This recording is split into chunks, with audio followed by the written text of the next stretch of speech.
Good morning, Dubai. Welcome back to the Lovin Dubai show, where we go through all of the top trending stories that everyone in Dubai is talking about. Our top story today, 21 million dirham is the asking price for a two-bed on the Palm Jumeirah's new luxury Como Tower. The GCC could potentially implement a Schengen-Style visa for tourists. We're talking about the new tunnel, which has just opened for cyclists in Dubai. And Sheikh Hamdan is in Japan, and it looks like the ultimate bucket list trip. That's right, and not only is Sheikh Hamdan in Japan, look who's in studio. It's none other than Mr. Alibaba, the man behind the camera, has joined us on the show, and I'm more excited than you know about this. This is my first time, actually. How have you not been on the show before? How have you slipped onto the radar? I've been on the show, but as a guest, like a few times, or special appearances. I just put my head there. But you do loads of camera work. Yeah, like I present in on our sister channel, Smashy. I'm a sports... Humble shout out for Smashy. If you did not get that sly shout out, that's what Alibaba was doing. Okay, so yeah. You do Smashy Sports? Yes, Smashy Sports. So basically, I present football and UAE sports. And is that in English or Arabic? Arabic, yes. So how is this going to compare? So this is my first time actually presenting in English. Yeah. And what do you feel about a live show? I'm fine with the live show. I've done it before, so it's fine. I think there's no greater pressure than a live show. Yeah. Because as you were saying before the show, you were like, it's going to be okay. And we said, well, there's no other option. Yeah, you're pressed on, like, you feel like there's a pressure of time and you're pressed on time and you don't want to make a mistake. So, yeah. But sometimes I'll find that people actually find it more difficult to work to a script. And when you have guests on the show here, they find it very easy to talk naturally. They say after the first minute, it becomes quite easy to talk fluidly. But then when you give them a script or something to memorize, it's always much harder. Yeah, because they have to be like, okay, I said this. No, now I have to say this, then this, then this, then this. So it's like a checklist in their own minds. So that's why, I get why they get flustered if there's a script. Yeah, so. Me too.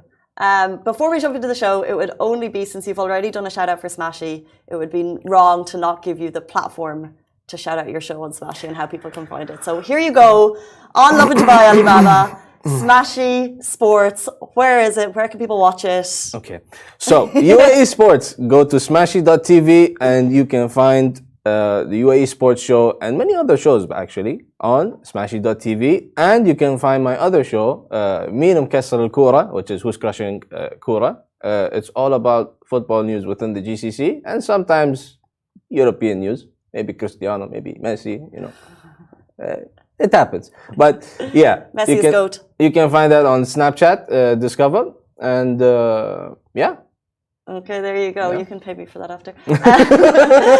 Speaking of paying, let's jump into our top story. 21 million dirham is the asking price for a two-bed on the Palm's new luxury Como Tower. So, if you have 21 million lying around and you fancy yourself in a James Bond-style flat, this is the news for you. Nakheel, the developers of the Palm Jumeirah, have announced Como Residences, where the starting price for a two-bed is approximately 21 million. We've reached out for confirmation on that, and we'll get to you when we get that. Residents of the exclusive complex will be able to enjoy an ultra-luxurious lifestyle on the ever-popular Palm Jumeirah. And at the moment, the unique development is under construction and the estimate date of handover expected to be Q3 2027. The water-inspired residential tower boasts 71 floors and each level resembles a unique ocean wave. See the pics, guys. See the pics. Like, we see unique architecture all the time, but this one is truly going to blow you away. The entire project takes the shape of an organic seashell. Who knew seashells wouldn't be organic? Wow. And will stand out amongst the other more traditional properties on the trunk of the island. The luxurious apartments have between 2 and 6 bedrooms. Penthouses come with 5 bed, as well as duplex apartments with 7 bedrooms. And of course, you'll have panoramic 360-degree views of the Burj Al Arab, the Burj Khalifa, Palm Jumeirah, and Ain Dubai. So, pricey pad. Wow. Yeah. I wish I was there. 21 million? Wow. It's 21 million. It's to be expected. It's Palm Jumeirah, it's a bit pricey. It's one of the most expensive areas in Dubai.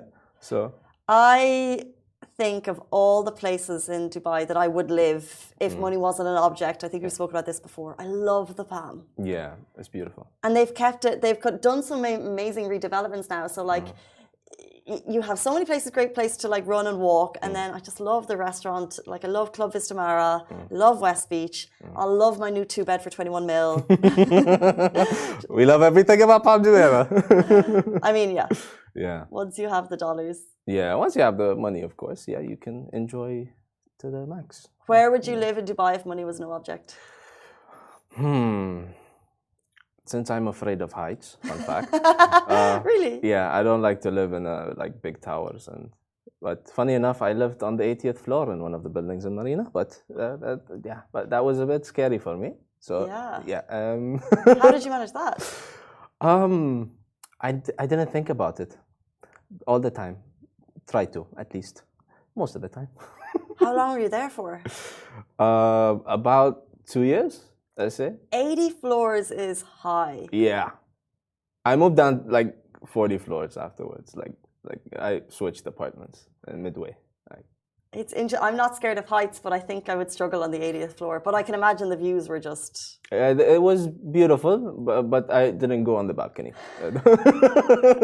The door was always closed, you know. So not an 80th floor tower. You'd live somewhere more low-lying. Yeah. I get Currently, I'm on the 5th floor, so thank you, God. I'm on the 3rd, and I'm happy. I just think if there's any type of incident, you need to get down that stairs. I think 12 is my max. 12. And also, when the lifts are broken, because I used to live in a place in Marina, and the lifts are always broken. You'd have to climb the stairs. Yeah. I think I was 9th floor at the time, and that was a trek. It was tricky, you know, with your bags, and you're like, not easy. Oh my goodness. Well, you don't want to live on the 80th floor if the lifts are breaking, that's for sure. Yeah, of course. Let's jump into our next story. The GCC could potentially implement a Schengen-style visa for tourists. Everyone knows what the Schengen-style visa looks like, but if you need a refresher, here it is. It's a visa that gives the holder access to multiple countries, and it looks like the UAE, Saudi Arabia, and Bahrain are looking to implement a Schengen-style visa for tourists. Discussions have been taking place at the ministerial level among GCC nations on how to achieve this unified visa. So the Minister of Tourism in Bahrain, Fatima Al Safari, discussed this during the Arabian Travel Market Conference, which, as you all know, is ongoing in Dubai right now. She stated that this style of visa will increase the number of visitors to the country. She noticed that promoting Bahrain along with Saudi Arabia and the UAE has benefited Bahrain greatly. People who obtain the Schengen visa usually use it to visit multiple locations across Europe, hence why Al Sayrafi saw the value this will bring each GCC country. You can see why it would be easy. I think if you're traveling into the UAE and then you're considering a trip to Oman, you always have to think about visa. Yeah. But if they implement this, it will mean more tourism, especially I think for other countries to benefit from Dubai tourism, because we're such a popular hub, and then to maybe hop over to Bahrain, this will just make it a lot easier. Exactly. Like there were many occasions with my friends, and they were like, okay, well, we need a visa to this place. Like if they were coming to Bahrain or, for example, Saudi or Qatar or whatever we were going in GCC. So I had to wait on see if they were going to get the visa or not. So this sort of solves all of the solution. We can have a GCC road trip.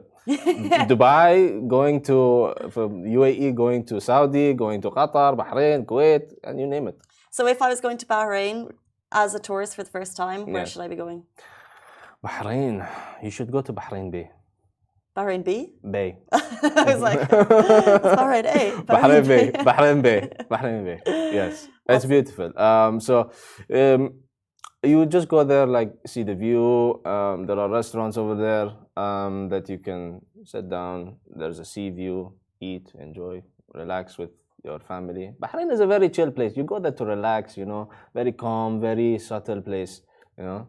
Is it like a Fujairah or an Abu Dhabi? It's family friendly, like Abu Dhabi. Like Abu Dhabi? Yeah, like it's very family friendly. You can see the culture right in front of you, and you can live it and breathe it. Interesting. Yeah. We're going to talk more about places that we can travel to for visas later in the show. But speaking of families and things that you can do, a new tunnel has just opened for cyclists in Dubai. This is great news for cyclists. A dedicated route for cyclists has arrived in Meydan, and it's actually one step more towards sustainable transport in the city. It was announced by Dubai Media Office yesterday, and it was met with wide praise. The RTA has opened this specifically designed for cyclists, this tunnel. This tunnel spans 160 meters in length and 6.6 meters in width, with a capacity to accommodate approximately 800 bicycles per hour. And people are praising the move because it's basically part of the UAE's grand plan to move more towards sustainable transport. And this is just one more way that gets us off the roads, onto our bikes, less fumes in the air, cheaper form of travel, and it'll just, it's a safer form of travel. Who wants to be in a car all day? It would be fun to ride a bicycle every now and then, you know. I don't know how that feels, but I think we're not traditionally a cycling city. Yeah. But the amount of development that has gone into the cycling routes in the last couple of years, that it's expanded enormously, and there's a lot more tracks. But we're not at the case yet where we're cycling to work. Yeah. But I think, like, for example, we work in Production City. If you live in this area, like, the roads are beautiful, they're not that busy. Yeah. It could be a cycling to work area. It could. It's like, as you said, there's not much, like, aren't many cars going back and forth, and you know, it's not that busy like you would see in other areas in Dubai. So they would need to implement the routes here still, to make it safe. But then we could cycle to work, or you could get out to Al Qudra at the weekend. Yeah, that too. Like Rich, he goes. He's like one of like the die-hard Al Qudra people who meet at is it the stick every like Al Qudra 4 or 5 a.m. regardless of the temperature. They get their 50k in and then they come to work buzzing while the rest of us are just like slogging it. But let's jump into our next story. His Highness Sheikh Hamdan is in Japan, and it looks like the ultimate bucket list trip, and we truly mean that. Yeah. The Crown Prince of Dubai is in Japan, and the footage is so cool. Everyone's going to be booking flights. He's pictured with geisha. Geisha? Yeah, that's how you pronounce it. Enjoying unique dining coffee. It's a bucket list holiday for sure. And speaking of visas, Japan has recently become a simple destination for us to visit. UAE residents can now apply for an e-visa to Japan for under 100 dirhams. So if you're looking at those pictures that we shared yesterday, and actually we shared pics of the trip, you know, it's like someone shares like a Facebook album. So His Highness shared his pictures, we reshared them, and everyone's like, they look so great. But we can actually get there, not visa free, but it's very, very simple. Since March 27th, Japan's Ministry of Foreign Affairs announced the new online visa application. Also, they stated that all residents in the UAE and Saudi are eligible to visit for a short-term tourist e-visa. The general cost for the e-visa is 80 dirhams. However, UAE nationals can enter Japan visa-free and stay there for 30 days max. Wow. And you can do everything His Highness did, which included, as you said, he was pictured with a geisha on the streets of Japan, which are just so cool and iconic. Beautiful. He had sushi. If I would call this third love of my life, it would be Japan. You and Ali K have like very strong interests in Japan. Why you specifically? I just love the culture of Japan. Like I've always been fascinated. Like. It's gonna be like, this is funny to many people, maybe, I don't know, but I love anime, and I learned Japanese culture through anime. That made me research, and I was intrigued, you know, and what's the do's and don'ts in Japan, basically. 2 questions. Yeah. Is anime a Japanese style comic book, and what are the do's and don'ts of Japan? So first one, anime is an animated version of manga. Manga is basically the comic books, and then that's the animated version. The second point is, the do's is basically Japan is very friendly. Japanese people are very friendly. They're very polite in the way they speak. You won't see them like they're not very loud, so they're to themselves. So the do's is basically do what you're doing here, like in Dubai, basically. But the don'ts is don't give the waiters tips. Huh? Yeah, they find that very disrespectful. Yeah. That's so interesting. How did you figure that out from anime? So from anime, I researched. So this is from my research, not actually from anime, because I researched on, like, I wanted to visit Japan, and you know, so I was very intrigued, and I found out that you don't pay tips. It's so saving money, but it's so interesting how in different countries the tips are so different. So I guess in America it runs on a tip culture because the service industry earns so low that like you're basically tipping 20%, or you shouldn't even bother come to the come to the restaurant. And then in Ireland it's 10%, but it's based on whether or not you think the service is good. So if you think it's good, you'll give more. And sometimes people don't tip at all. But it's not an expectation. Here it's like 50-50, in Dubai. It's like, you want to tip, but don't want to tip, don't tip.